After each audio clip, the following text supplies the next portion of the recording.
glances some students last Thanksgiving here at Augsburg at the American Lutheran Student Conference. Words which I hope you will listen to very closely.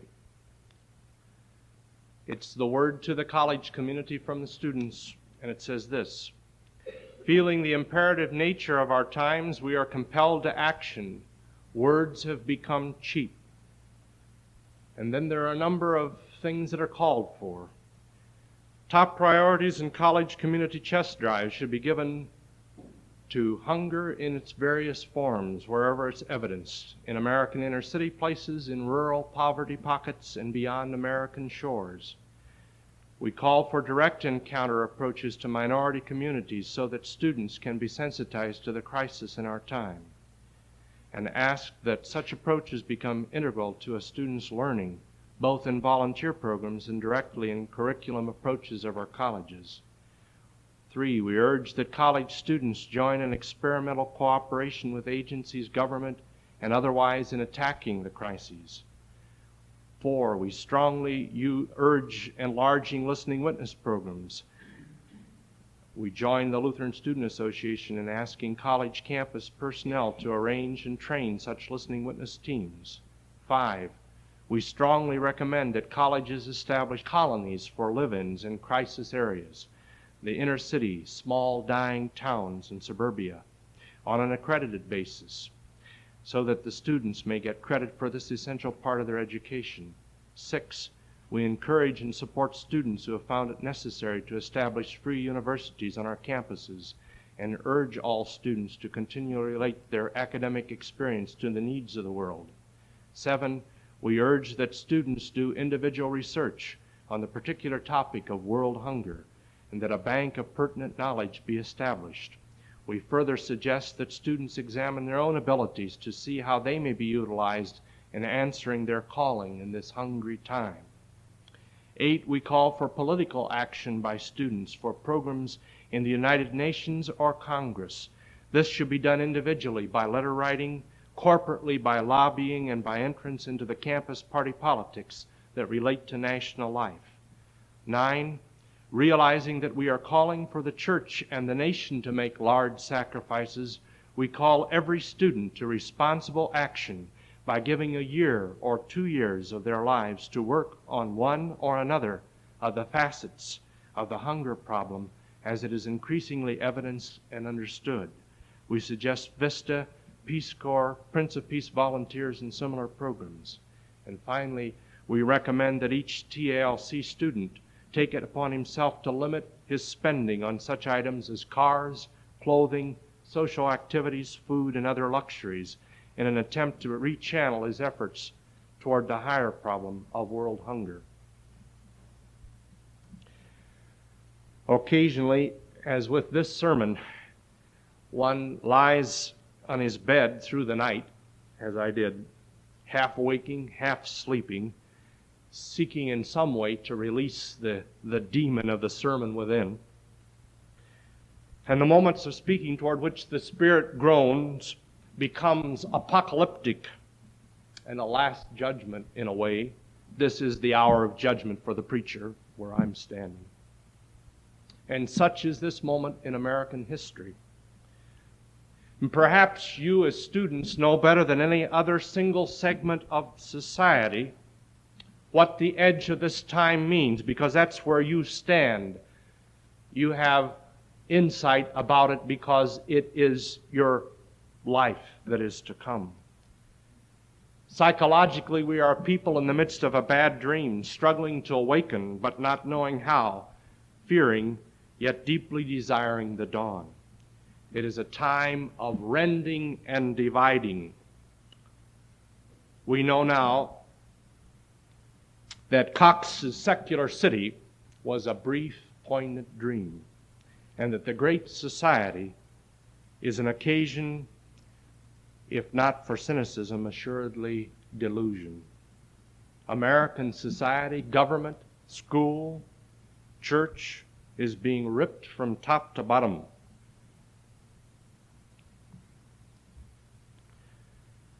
Like the veil of some great pagan temple.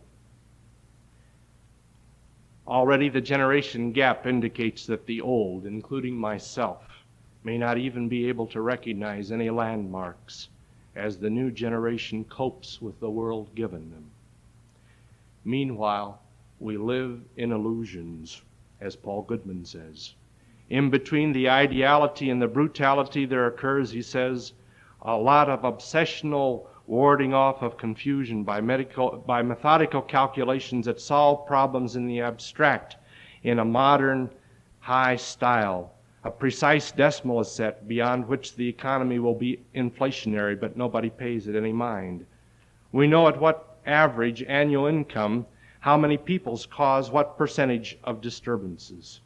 A precise kill ratio is established beyond which the Viet Cong will fold up, but they don't.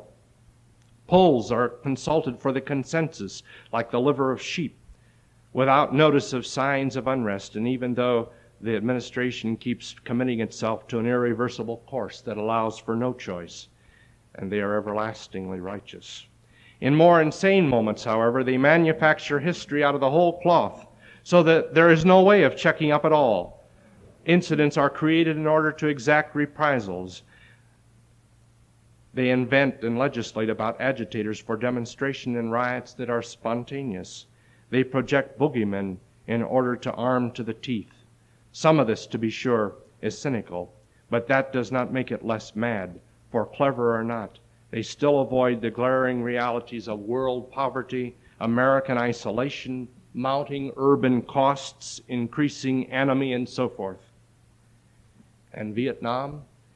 Vietnam is not as much the illness as the outward sign of a racist people. And beyond, in the closing summation of this nightmare of summer that is coming, it is a commonplace that Groppe, whose minister in Milwaukee foreshadows that summer, in Washington, D.C., in Chicago, that Groppe has revealed for the first time openly the southern mind of white America. We are faced with black revolution on the one hand and a fascist possibility of a state controlled with an iron hand on the other. History, as Goodman says, has gone out of control. Meanwhile, in France, the younger generation's answer to Sartre, who promises to put Sartre in a museum, a fellow named Foucault, takes as his starting point madness and civilization. And at the heart of the madness is the symptomatic behavior of our paranoia, the voluntary ghetto, a garroted life, which in some way has the illusion that a group can be kept pure and protected from the world around. Somehow the voluntary ghetto walks strangely unmoved through the chaos of today with skirts lifted high to prevent contamination. And in a sense, one can say the university, nourished from medieval days in monastic habits, represents, along with suburbia and certain excesses of the church, one of the clear manifestations of the voluntary ghetto, a utopian, benign community, a beautiful community that looks with Olympian tongue-clucking on the scene that rages beyond its boundaries. I'm excited to hear of Augsburg's wrestling with the meaning of its strategic place in the city. Truthfully, it's far ahead of many other American Lutheran colleges. And the storefront university developments at the University of Minnesota give promise.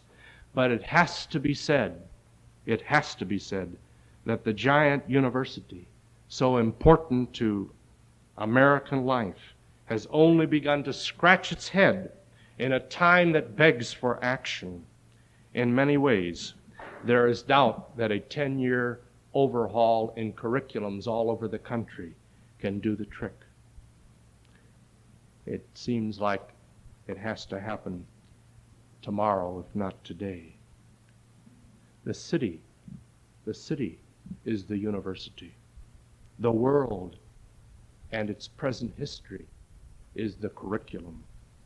World hunger, the sores of the city, the monstrous insanities of suburban-dominated society, the empty society, call for ministry, have become the vocation to students, as to how they must move into the future.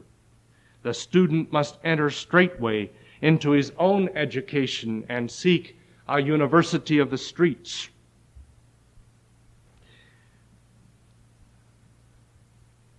You can regard your lives right now as occasions for occupational development, or you can regard them as lives with a vocational call, if you want to be redundant. If you are working in an occupation, you are occupied by a foreign power. If you have a vocation or a calling, I think you're going to go someplace. I'm rather proud that the American Lutheran Student Conference moved rather decisively in this direction last Thanksgiving with its resolutions. It was strong enough language in all of its parts, and I hope you've read them. If you haven't, there are copies over on the table as you go out, for at least some of you. But they are so strong that the church itself stopped and asked what this meant. And I just spent 2 or 3 days ago a session with all of the executives on your behalf, trying to explain what the mystifications of college students might be like to the executives at headquarters. They are skeptical of you, frankly. They wonder whether you really care. They do.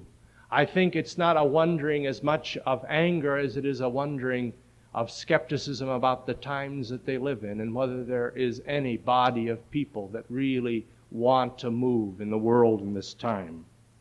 And they've called for a special report at the Omaha ALC convention this fall to find out what students are doing and what they intend. Now, I cannot say for you that these are your words. They were fashioned by a small group from Augsburg and the other 12 colleges of the American Lutheran Church. They may not be your words, but they are a direct challenge to the time that we live in, and they are a word to you which you may take seriously, or you may go along in an affluent way and pretend that you can continue to live in some sort of voluntary ghetto style.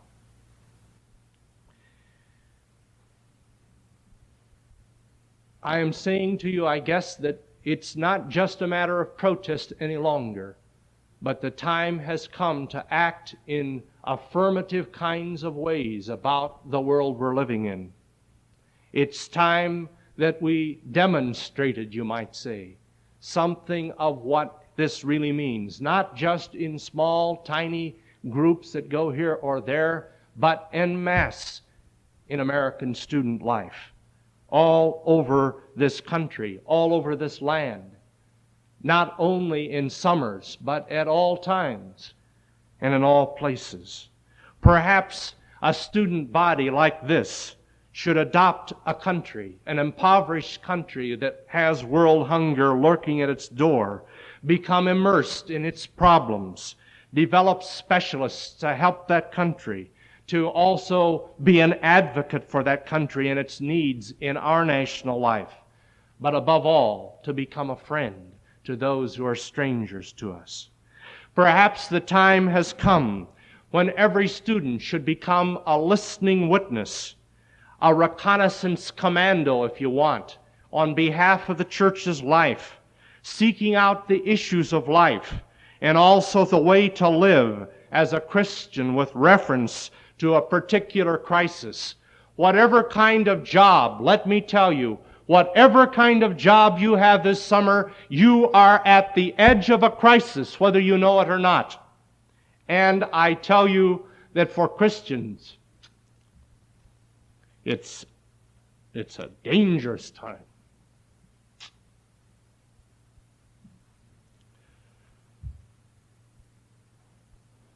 Whether you advocate a world in which every person is treated as a child of God to white suburbs or to rural areas, or whether you live in the immediate danger of the inner city places, it is dangerous today to declare what it means to be a Christian, let me tell you, and to live that way. This summer, I believe that every one of you should be in one cell or another with other youth. They're ministering to the hurt of people. They're trying to find ways and means of converting people to the world that they live in on behalf of the Lord Jesus Christ, who is their Lord, and seeking ways to change the world that we live in. I think, further, that as a church we are perhaps entering a time less concerned with buildings than with people. Perhaps the crisis colony that is being shaped for next summer in the North Side by Augsburg and the Youth Division is the form of a buildingless church community which addresses the urgent problems of the world and sees the whole thing as a learning experience. I wonder if every student isn't being summoned to this hour for being a witness or a part of a colony that says, we will be the church. We will be the church that is needed for this time.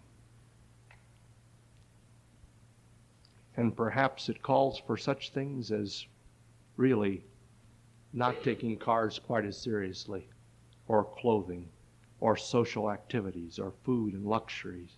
Maybe there is a time to say these things are pretty meaningless.